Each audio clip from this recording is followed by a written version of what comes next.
Jeni me lajmet qendrore në Tribuna Channel. Me ju sonte Jehona Bajrami Gashi.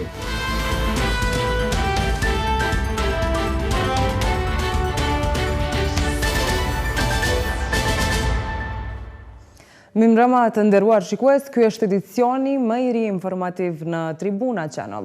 Fillimisht shohim bashkë titujt kryesor të këtij edicioni.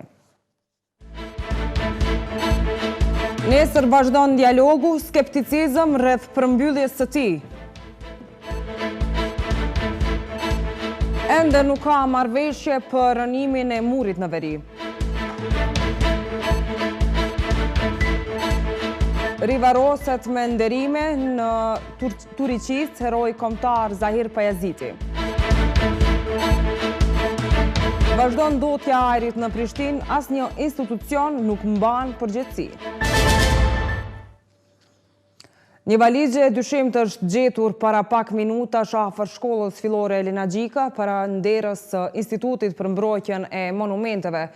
Policia ka rrethuar vendin dhe është duke u marrë me rastin, ndërkohë pritet të vijë njësit për deminim. Policia e Kosovës ka ndaluar një vetur të dyshimt me tabela të Beogradit, ndërkohë zëvendësja e policisë për rajonin e Prishtinës, Flora Meti, ka konfirmuar rastin duke thënë se policia është duke u marrë me rastin. Një vetur me ngjyrë hiri me targa të Beogradit është ndalur. Jemi duke u marrë me rastin, ka thënë shkurt ajo. Vetura e ndaluar është me këto targa BG 64007. Ekipi i Tribuna Channel gjendet në vendin e ngjarjes dhe do t'ju mbajë të informuar për zhvillimet më të fundit. Ne vazhdojmë me të tjera informacione. Nesër në Bruksel do të mbahet takimi i radhës në kuadër të dialogut Kosovë-Serbi. Kosova pret që në këtë raund bisedimesh, Serbia të njohë Kosovën, por analistët politik shprehen skeptik dhe thonë që fillimisht Serbia duhet të implementojë marrëveshjet e arritura. Nesër në kuadër të dialogut do të takohen në Bruksel delegacionet e Kosovës e Serbisë. Ministrja për dialog Edita Tajiri është shprehur për Tribuna Channel se procesi i dialogut duhet të rrumbullakoset me njohjen reciproke midis dy shteteve. Por analisti Bajrush Morina është shprehur se Kosova nga Serbia duhet të kërkojë më tepër implementimin e marrëveshjeve të arritura sesa njohjen e Serbisë. Nuk besoj se Serbia do ta njeh Kosovën, por unë më shumë kisha dashur që Serbia të pranoj implementimin e marrëveshjeve se sa njohjen formale të Kosovës. Nuk na duhet njohja e Serbisë. Na duhet respektimi i marrëveshjeve që ka bërë Serbia në relacion me Kosovën. Ndërkaq, nënkryetaria e Parlamentit Evropian dhe raportuesja e këtij institucioni për Kosovën, Ulrike Lunacek, është shprehur se shumica në Serbi është e vetëdijshme se pavarësia e Kosovës është e pakthyeshme. Shumica e njerëzve në Serbi e di se Kosova nuk do të jetë kurrë më pjesë e Serbisë, edhe qeveria e Serbisë e di, edhe pse antarët e saj përpiqen ta injorojnë këtë fakt, se Bashkimi Evropian pas Çipros nuk do të pranojë edhe një vend kufijtë të cilit nuk janë të definuar qartë. Mirëpo, analisti Morina edhe takimin e radhës e sheh si një humbje kohe, por megjithatë ai nuk e mbështet propozimin e opozitës për ndërprerjen e dialogut me Serbinë. Sipas tij nuk ka si fillon kapitulli i fundit i dialogut, por ende nuk është e qartë faza e parë ose fazat e papërfunduara. Konsideroj se kohëve të fundit bisedimet kanë hyrë në një udhëkryq të madh dhe duket se zgjidhjen e këtij udhëkryqi ose këtyre bisedimeve nuk e kanë qartë as palët në dialog, kam frikë se nuk e ka qartë as Brukseli. Takimet janë po zhvillohen vetëm formale. Serbia edhe Kosova mbi të gjitha nuk ka nevojë për fotografi nga Brukseli. Ky takim vjen pas kërkesës së Vučić, i cili kërkoi takime më të shpeshta me Prishtinën për arsyen që të shmangen tensionet e mundshme ndërmjet dy vendeve. Edhe në këtë takim, delegacioni serb do të udhëhiqet nga kryeministri Aleksandar Vučić dhe presidenti, ndërsa nga Kosova do të jetë i pranishëm kryeministri Isa Mustafa dhe presidenti Hashim Thaçi. Kryetari i Kuvendit të Republikës së Kosovës, Kadri Veseli, pas qëndrimit të tij në Itali, ku mori pjesë në Forumin Ekonomik për Kosovën, ka udhëtuar sot drejt Shteteve të Bashkuara të Amerikës. Në SBA, kryeparlamentari Veseli do të marrë pjesë në lutjet e mëngjesit, organizim ky tradicional në të cilin marrin pjesë përfaqësues të shteteve të ndryshme të botës. Veseli është lideri më i lartë shtetëror i Kosovës që si vjet përfaqëson vendin në lutjet e mëngjesit në SBA.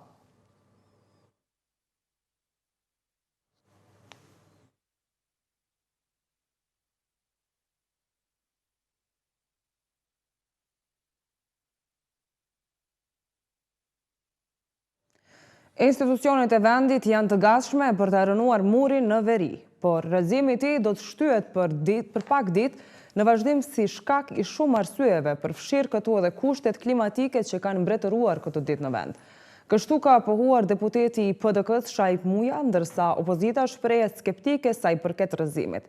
Sipas tyre, kjo qeveri e ka lejuar ndërtimin e këtij muri dhe nuk pritet po nga ta të rënohet. Institucionet e vendit, gjithsesi Ministria e Mjedisit dhe Planifikimit Hapësinor, në bazë të inspektivave të bëra do t'i marrë masat e nevojshme për rënimin e murit në veri. Por rrëzimi i tij do të shtyhet si shkak i shumë arsyeve, por edhe atyre klimatike që kanë mbretëruar këto ditë në vend. Kështu të paktën ka pohuar deputeti i PDK-s Shaip Muja. Po, unë mendoj që institucionet kanë shpreh edhe nga aspekti zyrtar, duke filluar nga qëndrimet e Ministrisë Ambientit, e cila ka marrë edhe qëndrim nga inspektimet që janë bërë të atij muri që ai duhet të rënohet, dhe unë mendoj që data sot e cila ka qenë si datë e fundit nuk besoj që është datë që do ta vërteton se muri do të rrinë, për shkak të shumë arsyeve të zhvilluara së fundmi në Republikën e Kosovës, po du me i kuptu në atë mënyrë edhe për shkak të kushteve klimatike që kanë marrë në këto 2 javëshin e fundit. Prandaj muri është çështje e ditëve cilat do të rënohet edhe së fundmi shifet që edhe komuniteti serb, i cili banon në pjesën veriore, është i befasuar me atë formë të murit dhe nuk e shen të në rëndësie të veçantë. Deputetja nga radhët e vetvendoses Donika Koda deklaroi se ky muri do të rrezohet vetëm nëse bie kjo qeveri aktuale. Sipas saj, kjo qeveri ka lejuar ndërtimin e këtij muri para fytyrës së saj dhe po e njëjtë e lejoi që të ndërtohet. Andaj nuk presin nga ajo që ta rrezoj. Ky mur rrezohet me ramjen e qeverisë dhe ndërprerjen e dialogut, sepse është e njëjta qeveri para fytyrës së cilës u ndërtu ky mur dhe ajo lejoi ndërtimin e tij.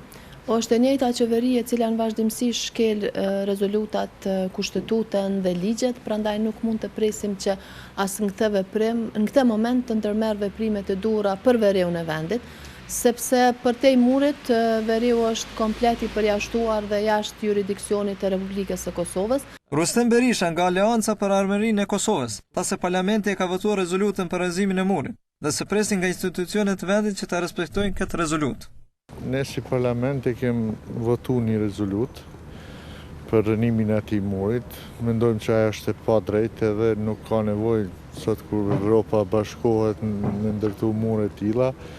Shpresojmë si shteti jonë do t'i merr gjitha masat që të zbatojnë rezolutën e kuvendit, është obligimi i tyre. Në bazë të rezolutës e votuar nga ana e deputetëve të parlamentit të Kosovës, dita e paraparë për rënimin e këtij muri ka qenë dita e sotme.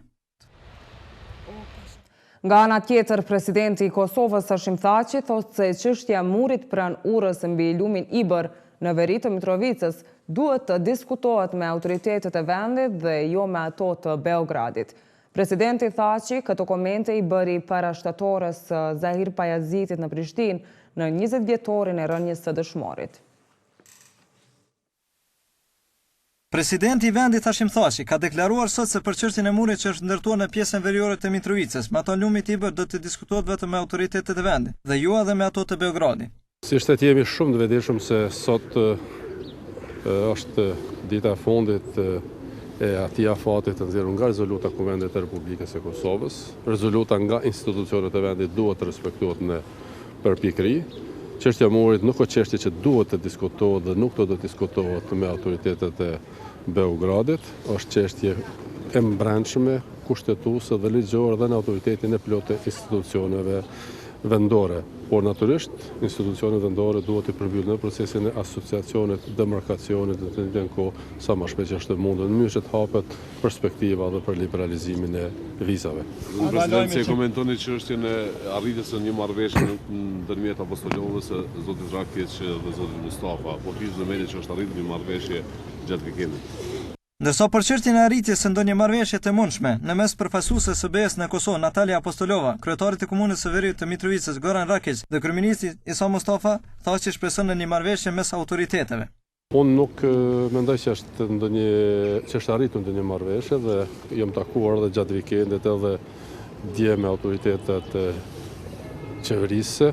Mendoj që është duke u diskutuar, shpresoj në marrëveshje, por çdo rrethon autoritetet vendore kanë kompetencat e plota kushtetuese dhe ligjore ndërmarrë gjithmonë. Presidenti këto komente i bëri para shtatorës së Zahir Pajazitit në Prishtinë në 20 vjetorin e rënies së dëshmorit. Tha se sot në 20 vjetorin e rënies së Zahir Pajazitit po ndërrojnë atë dhe përpjekjet e tij për lirinë e Kosovës. Jemi këtu për të nderuar, kujtuar dhe respektuar në institucionale, shtetërore, emblemin e ushtrisë lirimtare të Kosovës, Zahir Pajazitin, Akifin, gjithashtu Edmondin, për përpjekjet e tyre të jashtëzakonshme për lirinë dhe pavarësinë e Kosovës. Rënia e herojve të kombit, Zahirit, Edmondit, Akifit, ishte shëmbëltyra më mirë e unitetit, e sakrificës, e përpjekjeve të jashtëzakonshme për lirinë e Kosovës, ishte fillimi i hapur i rezistencës armatosur kundër ushtrisë dhe Kuvendi i Kosovës ka miratuar javë më parë rezolutën e Aleancës për Armërinë e Kosovës, me të cilën kërkohet që muri ilegal në veri të urës së Ibrit të rënohet brenda muajit janar. 74 deputet votuan për, 2 abstenuan dhe asnjë nuk ishte kundër rezolutës, e cila përveç rënimit të murit kërkon nga qeveria e Kosovës të marrë masat e nevojshme që të mos ndryshohet ura e Ibrit dhe të mos i ndryshon elementet që i kishte para vitit 1999 dhe jo të shtohet muri dhe shkallët, si dhe të bëhet e mundur që të kthehen qytetarët në pjesën veriore dhe jugore të vendit. Në Gjakovë është mbajtur një tryezë për të diskutuar shkaqet dhe pasojat e terrorizmit në Kosovë. I pranishëm në takim, ambasadori amerikan Greg Dalloway është shprehur se papunësia është një faktor që shumë të rinj i bashkohen terrorizmit, ndërsa kryetaria e Gjakovës Mimoza Kusari Lila ka folur për rastet e përfshirjes të gjakovarëve në organizata terroriste. Ambasadori i Shteteve të Bashkuara të Amerikës në Kosovë, Greg Delavi, në një tryezë të organizuar nga Iniciativa e Femrës Kosovare në Gjakov, është shprehur se duhet kujdes nga propaganda e terrorizmit në rrjetet sociale. Sipas tij, familjet duhet të angazhohen në mbrojtjen e fëmijëve nga manipulimi i atyre që për arsye të ndryshme janë të përfshirë në ekstremizëm. Ata ndikojnë tek ata të rinj, sidomos tek ata që nuk punojnë dhe përmjet rrjeteve sociale. Mënyra e vetme është që ne të punojmë për këta të rinj dhe t'ju ndërtojmë një të ardhme për këtë shtet. Mësuesit, familjet, miqt duhet të kujdesen për këta të rinj. Pra, edukimi i tyre ka një rol vendimtar. Ndërkaq, Delavie ka konfirmuar se Kosova ka përkrahjen e plotë ambasadës amerikane për luftimin e ekstremizmit të dhunshëm tek të rinjt. Ndërkaq, kryetaria e komunës së Gjakovës Mimoza Kusari Lila ka bërë të ditur se nga kjo komunë deri më tani numri i të rinjve që ka marrë pjesë në luftrat e ISIS është 7. Në rastet të cilat janë kthy, gjithsesi janë në duart të drejtësisë, ka pas edhe trajtim tjetër shtesë, domethënë të organizatave tjera, të cilat janë munduar që të nxjerrin se cilat janë format e infiltrimit, se çka i ka shty këta relativisht të rinë moshë që të jenë pjesë e organizimit terrorist. Në këtë tryezë, të pranishëm ishin përfaqësues të drejtorisë rajonale të policisë në Gjakov, drejtorë shkollash, përfaqësues fetar, si dhe nga ata të organizatave rinore. Në fund, pjesëmarrësit në tryezë kanë dhënë rekomandime të ndryshme për të parandaluar ekstremizmin tek të rinjt kosovar. Sot bëhen 20 vjet nga rënja e 3 dëshmorëve të ushtrisë lirimtare të Kosovës, Zahir Pajaziti, Hakip Zejnullahu dhe Edmond Hoxha.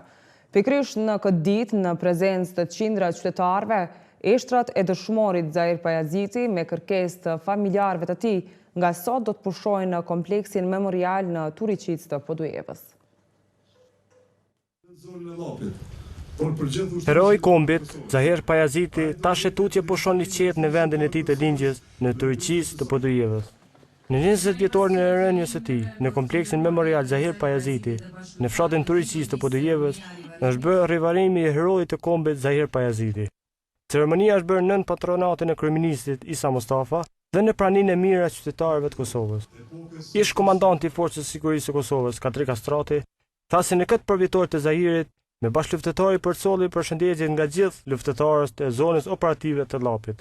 Sot, në këtë përvjetor të 20, të kushtrimit të luftës për liri a vdekje, kushtrim i cili u përhap në gjatë sep të Kosovës, jo vetëm Llapi e Gollaku, por e gjithë Kosova dhe mbar popullit shqiptar, kujton heroizmin dhe madhështinë e herojit Zahir Pajaziti me bashkëluftëtar, kujtojnë besimin se erdhi fundi i fillimit të lirisë sonë.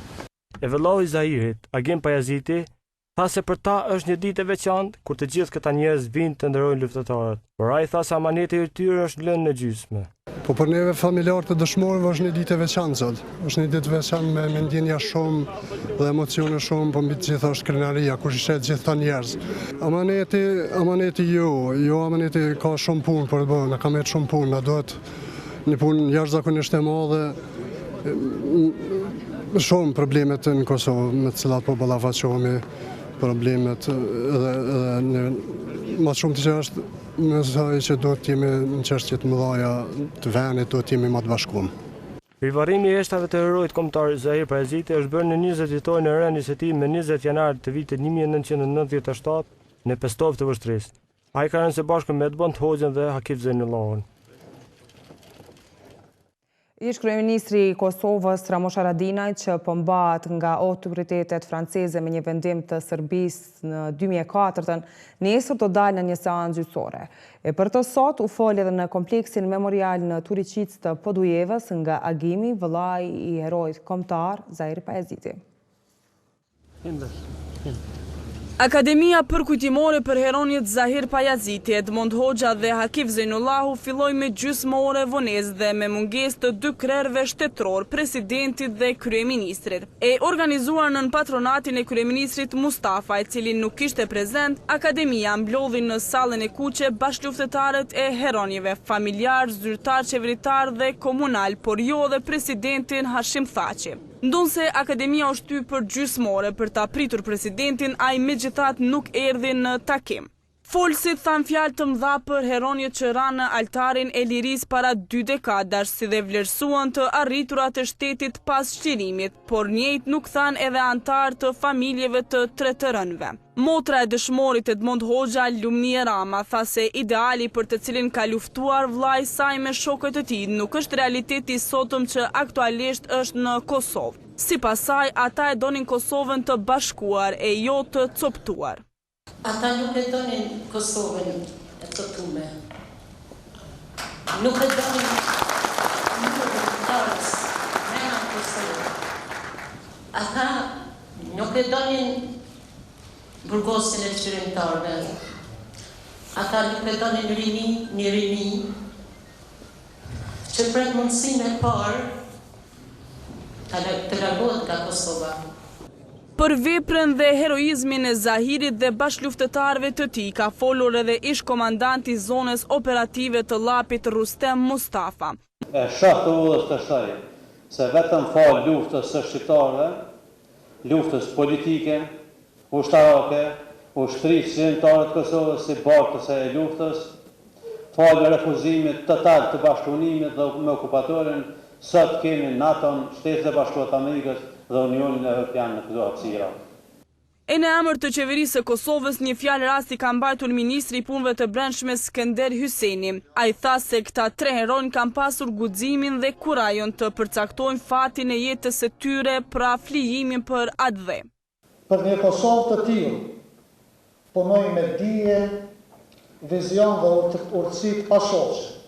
Edhe presidenti historik i Republikës Kosovës Ibrahim Rugova, edhe komandanti legjendar i UÇK-s Adem Jashari, i cili u flijua vetë me gati pothuaj gjithë familje.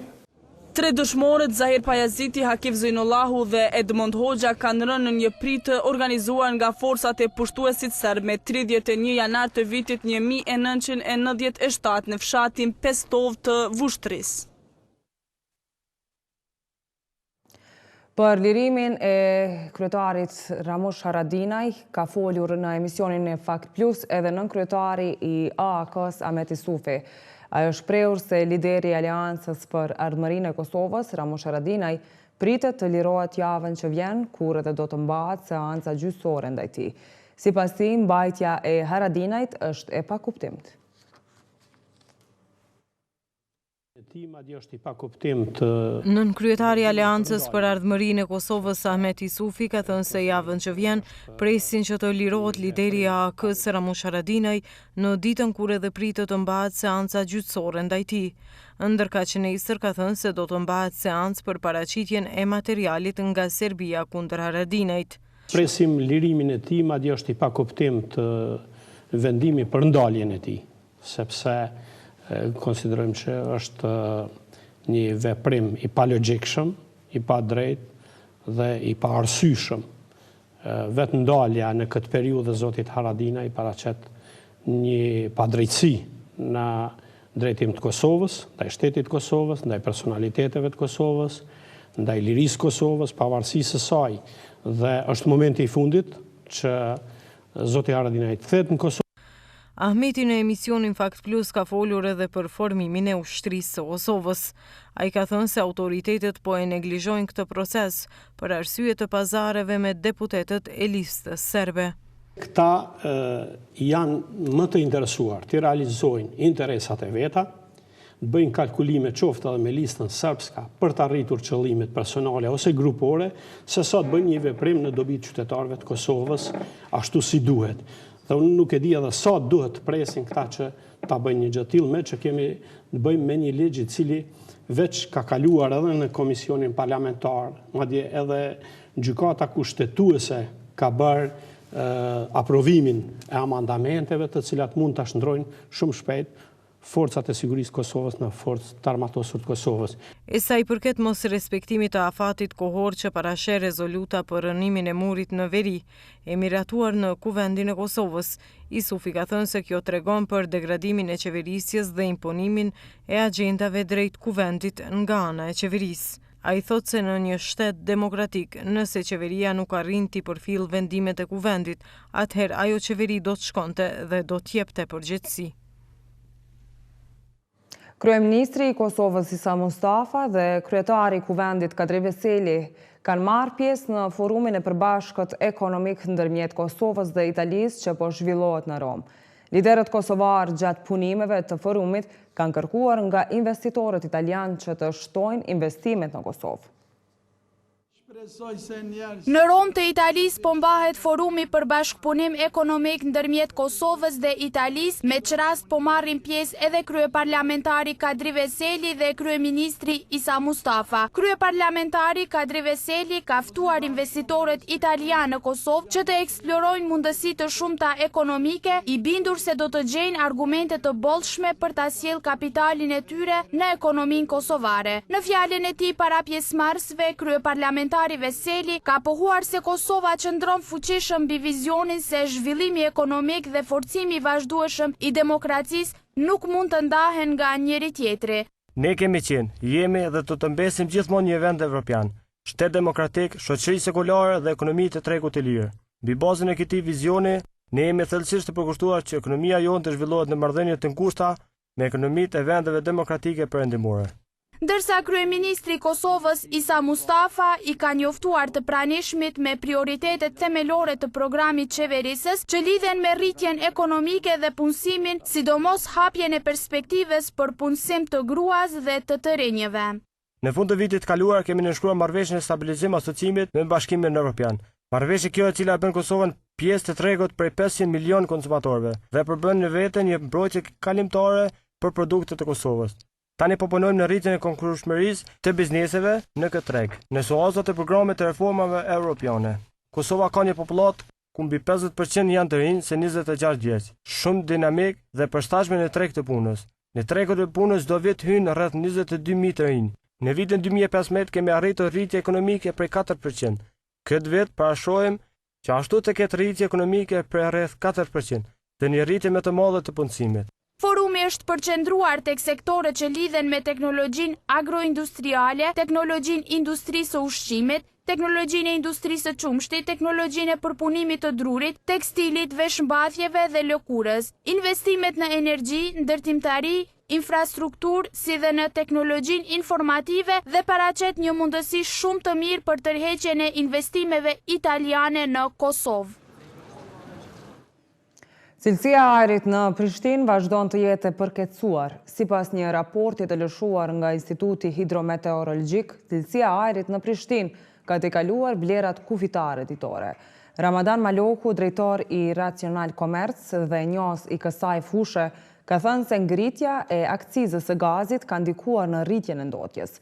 Ai ka cilësuar këtë gjendje alarmuese duke shtuar se ky nivel i ndotjes do të ndikojë dukshëm në shëndetin dhe ambientin në vendin tonë. Cilësia e ajrit në Prishtinë ka tejkaluar vlerat kufitare ditore me PM10. Kjo gjendje e tillë është vlerësuar alarmante dhe rrezikshme për shëndetin e qytetarëve. Ramadan Maloku, drejtori i Racional Komerc, ka thënë se ngritja e akcizës së gazit nga qeveria ka ndikuar në rritjen e ndotjes së ajrit. Derisa është marrë vendim për heqjen e akcizës së mazutit në tërësi, për gaz ende nuk është vendosur dhe kjo ka ndikuar në rritjen permanente të ndotjes së ajrit, ka thënë ai. Gazi, propan-butan gazi, që është një landë ekologjike, nuk përdoret më të madhe, për shumë arsye se taksat që shteti i ka vu në këtë artikull janë shumë të larta. Mund të cekë se deri në 135% janë taksat që e rëndojnë këtë artikull. Sipas tij, qeveria dhe ministritë e tjera duhet të ndërmarrin masa për shkak të gjendjes alarmuese, e që zgjidhja më e mirë do të ishte që në pakun e dytë fiskale të merren masa për përmirësimin e ndotjes së ambientit. Qeveria ka instrumente, ka mekanizma që mund të merë, sikur në pakon e dytë fiskale, mund të ndihmoj, edhe kur nuk është vonë me marrë një vendim që taksat për gazin, për shembull, që i ndihmon, një prej tyre që i ndihmon me pastru ndotjen e ambientit në Prishtinë është edhe gazi. Kjo gjendje e përkeqësuar ka ardhur si rezultat i ndryshimeve të kushteve atmosferike, të cilat kanë ndikuar që të mos ketë shpërndarje të koncentrimit të ndotësve që emitohen në ajër. Por gjendjen alarmuese ka mohuar zëdhënësi i komunës Adonis Tahiri, i cili përmes një përgjigje elektronike ka thënë televizionit se të gjitha parametrat janë brenda vlerave kufitare, përveç sulfurit të hidrogjenit. Nga Ministria e Ambientit kanë lëshuar një raport për gjendjen e cilësisë së ajrit, ku theksohet tejkalimi i vlerave të lejuara. Sipas tyre, ky përkeqësim i gjendjes ka ardhur si rezultat i ndryshimit të kushteve atmosferike, përkatësisht paraqitjes së kushteve të pafavorshme meteorologjike për shpërndarjen e koncentrimit të ndotësve, sikurse janë mjegulla dendur, shpejtësia e erës, lagështia e ajrit, shtypja atmosferike, temperatura shumë e radhë. Kjo gjendje ka ndikuar që të mos ketë shpërndarje të koncentrimit të ndotësve që emitohen në ajër. Por nuk është problem vetëm ndotja e ajrit në Prishtinë. Gjatë ditës së sotme, pamja para objektit të ri të qeverisë nuk ngjason në një institucion shtetëror për arsyen se është mbuluar nga mbeturinat.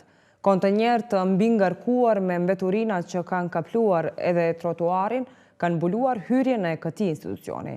Për këtë situatë, qytetarët shprehen të indinjuar dhe fajsojnë komunën e Prishtinës. Hyrjen e një institucioni shtetëror kanë kapluar mbeturinat e shumta. Kjo pamje është para objektit të ri të qeverisë në të cilën janë të sistemuara 4 ministri. Qytetarët që po kalojnë çdo ditë para këtyre mbeturinave pohojnë se këtë nuk e shohin si diçka të re, pasi që në Kosovë gjithmonë ka pasur mbeturina dhe asnjëherë nuk ka funksionuar ligji sipas tyre. Për këtë gjendje të mbeturinave, qytetarët ja lën fajin komunës dhe përgjegjësve të këtij problemi. Po të kallëzoj drejtën këtë Kosovë s'ka rregulla, s'ka sang, të gjithë brenda ka pas. Këtë s'ka legja se ekziston sen. Vallai edhe qytetarë, po edhe komunës, po edhe qytetarë. E një qytetar tjetër përpos komunës fajin ja la dhe qytetarëve. Ajo shpreh se qytetarët duhet të jenë më të kujdesshëm dhe më të përgjegjshëm. Komuna e ka pojë. Undo, këse nuk spekshir kërkon, spekshir kërkon. Ujt, shka këshirë në për pazient ato që kanë me pi. Pacova, bordogu që. S'ki që më bote dhe, po, qytetarët janë pandishëm, e gjuhë, ku qëlan? Po, ku gjuhë në shportet dhe gjuhë e ma mirë që ata. Televizioni ka kontaktuar zyrtarët komunal për shërbime publike, mirë po nuk ka arritur të marrë një përgjigje për këtë çështje. Në vazhdim ndjekim lajmet ndërkombëtare të përfshira në blog. Urdhri i presidentit të Shteteve të Bashkuara Donald Trump për ndalimin e hyrjes së refugjatëve në SBA është fyes, ta zëvendës kryeministri turk Numan Kurtulmus. Është ky reagimi i parë i Ankaras zyrtare për urdhrin e diskutueshëm. Ai bëri thirrje Trumpit të rishqyrtojë vendimin, i cili siç tha ai është i motivuar nga islamofobia. Është e pamundur të pranohet kjo gjë. Politika duhet të rishqyrtohet, ka thënë ai, i cili është edhe zëdhënës kryesor i qeverisë turke. Të premten, Donald Trump ka lëshuar një urdhër ekzekutiv që u ndalon hyrjen në SBA të gjithë refugjatëve dhe udhëtarëve nga 7 vendet me shumicë muslimane, përfshirë këto shtetet si Irani, Iraku, Libia, Somalia, Sudani, Siria dhe Jemeni. Urdhri tash për tash vlen për 90 ditë. Trump e ka mbrojtur këtë mas duke thënë se ajo do të bëjë SBA-n më të sigurt nga terroristët radikal islamik. Ndërsa zëdhënësi i qeverisë turke tha se është jashtëzakonisht fyese që një vendim i tillë është marrë në një vend si SBA-ja që njihet si kom me fe dhe grupe të ndryshme etnike. Shteti turk strehon 2.7 milion refugjat sirian që kanë ikur nga lufta gati 6 vjeçare në vendin e tyre. Kemi arritur në fund të këtij edicioni informativ. Për më shumë informacione, vizitojeni webfaqen gazetatribuna.com. Ju faleminderit për vëmendjen, bashkë miru pafshim.